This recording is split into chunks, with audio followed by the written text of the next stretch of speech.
नमस्कार, मी दीपाली। आजचा विषय प्रत्येक आई वडिलांसाठी खूप महत्त्वाचा विषय मी आज घेऊन आली आहे। तुमचं मूल ऐकत नाही का? तुम्ही जर त्याला काही सांगितलं तर ते ऐकतं का? ते दुर्लक्ष करतं का किंवा ते तुम्हाला उलट उत्तर देतं का? आपण लगेच एक निष्कर्ष काढतो की माझं मूल फार हट्टी झालंय, पण खरं सांगू का, हे पूर्णपणे खरं नसतं। मुलं ऐकत नाही त्याचं खरं कारण हट्टीपणा नसून आपण त्यांच्याशी कसं बोलतो, काय बोलतो हे असतं। थोडा विचार करा की आपण मुलांशी कसं बोलतो। आपण त्यांना काय म्हणतो, हे कर, हे करू नको, तुला किती वेळा सांगितलं हे असं करायचं नाही म्हणून। सतत आपण ओरडा करत राहतो, रागवत राहतो। आपला आवाज कसा असतो, आपला आवाज असा प्रेमाने आपण बोलत नाही आपल्या मुलाशी। आपण काहीतरी आपल्याला नको वाटतं तेव्हा आपण त्या मुलांना हे कर, हे करू नको, ही आपली भाषा खरं तर बरी नसते असं मला वाटतं। तर हा जो आपला आवाज आहे रागाचा, चिडचिडीचा आणि आदेश देणारा असा आपला आवाज असतो। आणि मग आपण अपेक्षा करतो की मुलांनी लगेच माझं ऐकावं, पण मुलांच्या मनात काय चाललेलं आहे हे आपल्याला माहीत असणं फार आवश्यक आहे। आणि हे आपल्याला माहीत असतं खरं तर, पण आपण तेवढा विचार करत नाही। त्यांना असं वाटतं की कोणी माझं ऐकत नाही, माझ्यावर फक्त ओरडा करतात, मला सतत रागवतात। आणि मग ते काय करतात की ते एक वेळ अशी येते, एक पॉईंट असा येतो की ते आपलं ऐकणंच बंद करतात। आणि एक छोटंसं उदाहरण देते। समजा तुम्ही तुमच्या मित्राशी बोलत आहात आणि तो तुमच्यावर सतत ओरडता आहोत, तर तुम्हाला त्याच्याशी बोलावं वाटेल का, त्याचं ऐकावं वाटेल का? का नाही ऐकावं वाटणार? खरंच ऐकावं वाटणार नाही। तसंच आपल्या मुलांचं असतं की आपण त्यांच्यावर सतत ओरडत राहतो, रागात बोलत राहतो, तर त्यांना एक पॉईंट असा येतो की त्यांना आपलं ऐकायचंच नसतं, ऐकावंच वाटत नाही। म्हणून यावर सगळ्यात चांगला उपाय असा आहे की आपण मुलांशी नेहमी शांतपणे बोलावं। आपण कसं म्हणतो की मुलांकडून आपल्याला अभ्यास करून घ्यायचा आहे, आपण मुलांना काय म्हणतो, चल अभ्यास कर लगेच असं म्हणतो।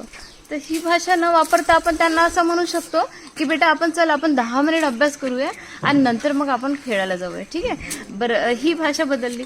दुसरी एक गोष्ट की चल मोबाईल ठेव, हा झाला ओरडा, रागवणं।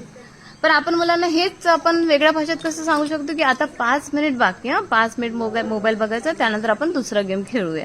तर मुलांना हे वाक्यामध्ये आणि ह्या वाक्यामध्ये जो आपला भाव असतो बोलण्याचा, यामुळे मुलांवर वेगळा परिणाम होतो असं मला वाटतं। मुलांना काय वाटतं, माझं ऐकलं पाहिजे है ना।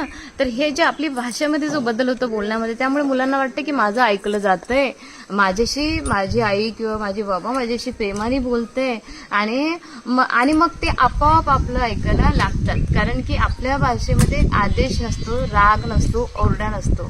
जर आपण प्रेमाने त्यांना तीच गोष्ट सांगितली तर ते शांतपणे ऐकतात। आणि आणखी एक महत्त्वाची गोष्ट तुम्हाला सांगते, मुलांना आदेश नको असतो अजिबात। मुलांना आदेश बिलकुल आवडत नाही, त्यांना हवा असतो संवाद। त्यांच्या आईनी, बाबांनी किंवा आपल्या शिक्षकांनी किंवा घरातल्या नातेवाईकांनी त्यांच्याशी संवाद साधला पाहिजे सतत, असं त्यांना वाटतं। नुसते आदेश त्यांना सहन होत नाही। आणि आपण जितकं त्यांना समजून घेऊ ना, तितकंच ते पण आपल्याला समजून घेतात, असं माझा अनुभव आहे खरं तर। म्हणून मी तुम्हाला सांगते की मुलं कधीच हट्टी नसतात, मुलं हट्टी नसतात। आपण बोलण्याची पद्धत बदलवली की मुलं आपोआप बदलतात। त्यांच्याकडे नेहमी बघून बोलावं आणि आदेशाचा सूर नसावा, आणि सर्वात महत्त्वाचं आहे की त्यांचंही आपण ऐकावं। आणि एक उदाहरण सांगते, यावरच एक गोष्ट मला आठवते, तुम्हाला सांगते। एक आई आणि एक मुलगा होता, एक छानसा छोटासा मुलगा, खूप गोड मात्र खूप हट्टी, पण थोडा हट्टी। आईने काहीही सांगितलं की तो ऐकत नव्हता, अजिबात ऐकत नव्हता। अभ्यास कर म्हटलं की टाळायचा, मोबाईल ठेव म्हटलं की रडायचा। आईला खूप राग यायचा, ती रोज ओरडायची, तुला काही कळत नाही, किती वेळा सांगू तुला काहीच कळत नाही। हळूहळू काय झालं की तो काही दिवसांनी अतिशय शांत होत गेला। आणि तुम्हाला सांगते, तो मुलगा एवढा शांत व्हायला लागला की आई काही जरी बोलली तरी तो उत्तर द्यायचा नाही, त्याचं तोंड बंद झालं अगदी, त्याच्या चेहऱ्यावरचा आनंदही दिवसेंदिवस कमी होत गेला। एक दिवस शाळेतून आईला कॉल आला की शिक्षक म्हणाले की तुमचा मुलगा ना अजिबात बोलत नाही, कसलंच उत्तर देत नाही, अगदी खूप शांत झालाय, क्लासमध्येही काहीही बोलत नाही। आई थोडी घाबरली आईला वाटलं काय झालं आपल्या मुलाला. त्या दिवशी रात्री ती आई मुलाजवळ बसली आणि मुलाशी बोलली. पहिल्यांदा तिने शांतपणे पहिल्यांदा मुलाशी बोलली ती आपल्या, आणि त्या मुलाला म्हणाली, बाळा तू इतका शांत का झालायस.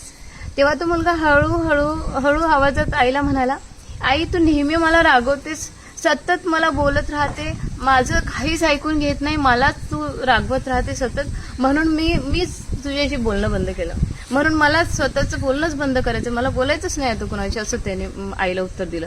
हे ऐकून आईच्या डोळ्यात ना पाणी आलं. तिला वाटलं की अरे माझं चुकलं काहीतरी. तिला जाणवलं की चूक मुलाची नव्हती, तर चूक तिच्या बोलण्याच्या पद्धतीमध्ये होती. तिला आपल्या मुलाला चांगलंच घडवायचं होतं, चांगलंच बोलायचं होतं, पण तिचं बोलण्याचा सूर जो होता आदेशाचा, रागवण्याचा होता, तीच गोष्ट तिने जर प्रेमाने केली असती तर आता अशी वेळ आली नसती. आणि काही दिवसात मग तिने सुरुवात केली की नाही मला माझी बोलण्याची भाषा माझ्या मुलाशी बदलायची, मला माझ्या मुलाला महत्त्व द्यायचे. ती शांतपणे प्रेमाने बोलायला लागली. काही दिवसातच तो मुलगा पुन्हा पूर्वीसारखा हसायला लागला, पुन्हा पूर्वीसारखा बोलायला लागला, आईचं ऐकायला लागला मुळात, आणि सगळ्यात महत्त्वाचं म्हणजे तो पुन्हा छान बोलायला लागला. म्हणूनच सांगते की मुलं हट्टी नसतात मुळात, आपण त्यांच्याशी कसं बोलतो यावर सगळं अवलंबून असते. आजपासून एक छोटासा बदल करूया असं मला वाटतं, की मी केला आहे तो बदल आणि आपण पण करून बघावा असं मला वाटतं. ओरडण्याऐवजी शांतपणे, थोडं शांतपणे बोलावं, थोडं त्याचंही ऐकून घ्यावं आणि मग बघावं तुमचं मूल कसं बदलतं. आणि खरंच ते बदलतं. आणि जेव्हा तुमचं आपण असा प्रयोग केल्यानंतर जसं मुलगा तुमचा बदललेला ना, तो बदलला की नक्की मला सांगा की तुमच्या मुलात काय बदल घडला. धन्यवाद.